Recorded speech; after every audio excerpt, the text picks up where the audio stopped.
Welcome back to the channel, everybody. I am Flash, and thank you again for joining me again for another Marvel Snap video.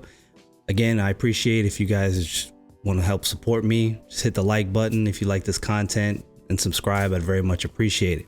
So this week I wanted to get into talking about new card coming to Marvel Snap.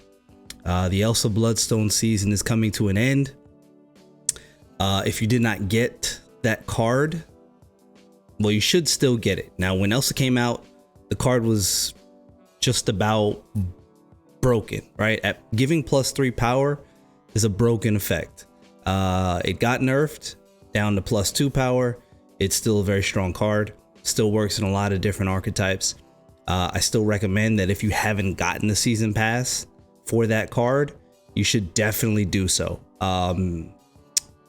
And as far as Werewolf by Night goes, that's also a card that if you haven't used any of your spotlight caches for, yeah, a week later, we're definitely going to go ahead and put the stamp on it and say Werewolf by Night is a good card in Marvel Snap, a good card to have. It's a top tier card, maybe not the top tier, but that level kind of hovering right below that top tier. It's definitely a card that you could put in a different, number of decks, and it just kind of works as long as you manage the space well.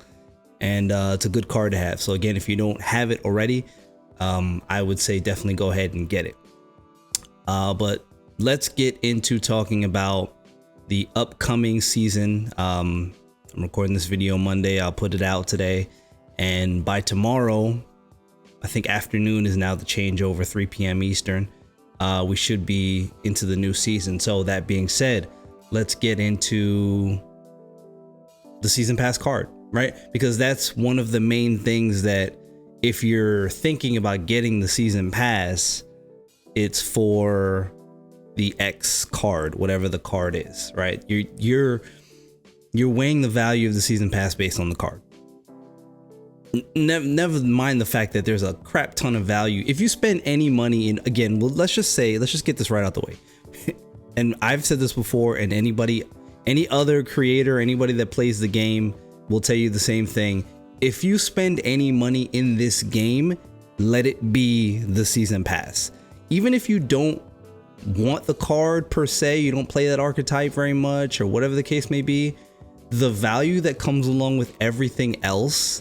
Now, there's different creators out there that you can go over to Wolversnap and he'll go over, logistics and value. Same with Educator Collins. Those guys are great at going over the value of bundles, of the season pass, etc. But most content creators at this point have talked ad nauseum about the value that you get with the season pass. Like, just spending that $10 will get you a whole month's worth of just perpetual value, just continuously, whether it be variants, gold, and different, like, you just get a lot with the season pass. So if you're teetering on spending that $10, just go ahead and do it. Okay, now my personal opinion, again, this season pass card, it's going to be the Marvel season, Miss Marvel. The card reads, it's a 4/5 ongoing effect. Adjacent locations where your cards have unique costs have +5 power. Now, it's confusing. Now, and even I would say even a lot of the top level players are having a hard time visualizing how this card works. Now, I'm sure today we'll also get one of those nice showcase videos from the Marvel Snap YouTube channel, and Ben Brode will do his whole thing. We're definitely surely going to get that video today, I would assume. And so I would say look out for that, and we'll probably have little pieces of how, little showcase video clips of how the card will work.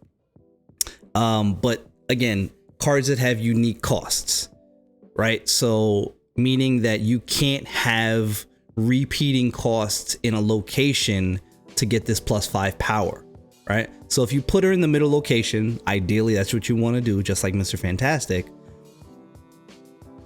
That way she can hit the left and right, because again, it's just adjacent locations. So if you have the adjacent locations left or right where it has, let's say you have two drops in that lane, that lane's not going to get the +5 power.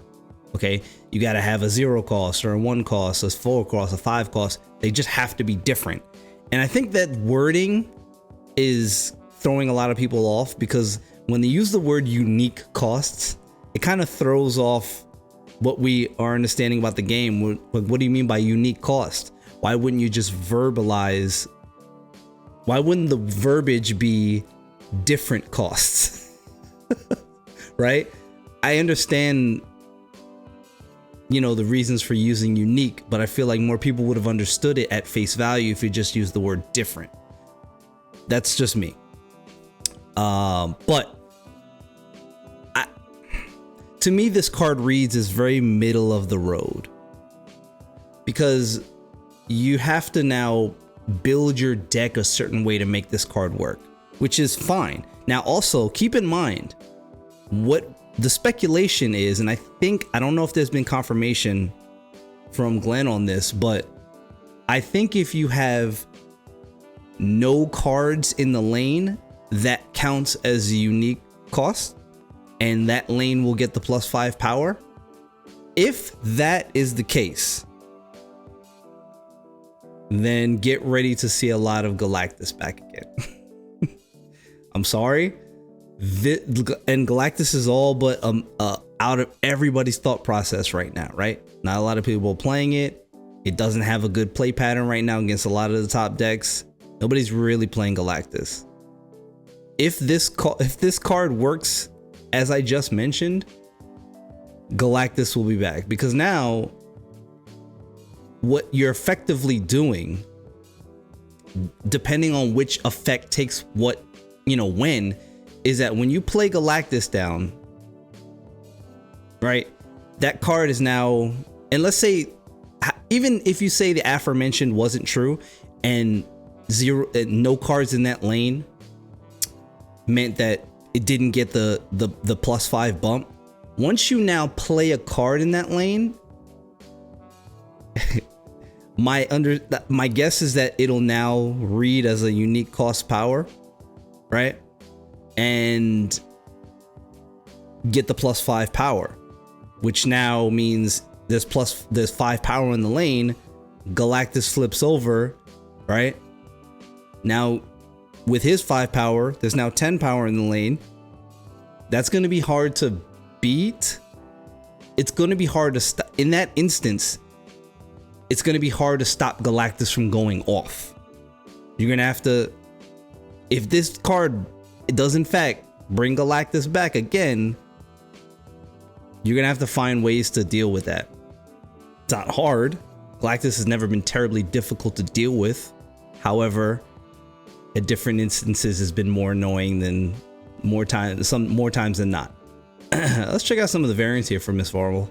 The fact that we're getting a Peach Momoko in the season pass is great, because arguably of the variants currently here, I think it's the best one.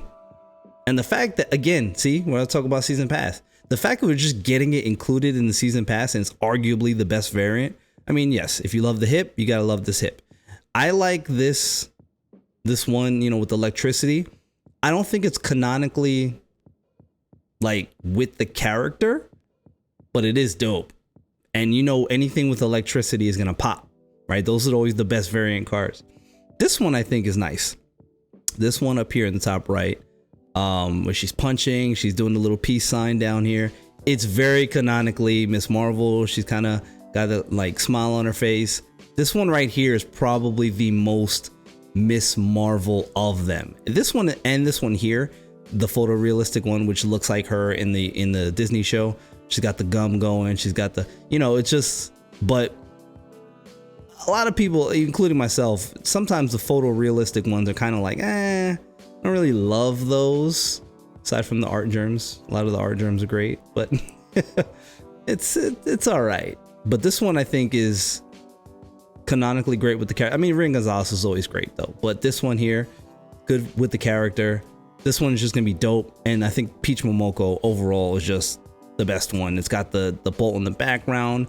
It's coming through. It's gonna be smashing through the card, the frame break, just everything. I think this card. Now, granted, this card might lose its value when you ink it, or not when you ink it, but when you foil it, prism it, whatever. This bolt might be lost in the background, which kind of sucks. No, it really sucks, let's be honest. And you won't get it back until you ink it or gold. With this card, it'll probably be better ink, but we'll see. So some nice variants there. As far as what you do with this card, as in terms of, because there are a lot of people out there that only get the season pass based on whether or not they want the card. Now,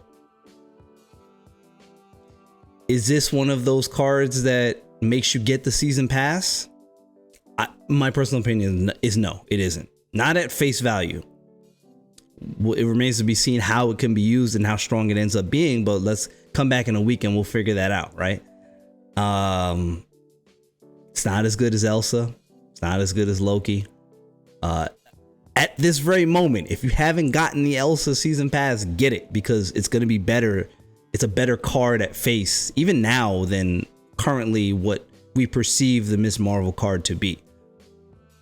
We've been wrong before. We'll be wrong again. But we've also been right. So if you want it, if you're getting it for the sake of getting the card, probably pass.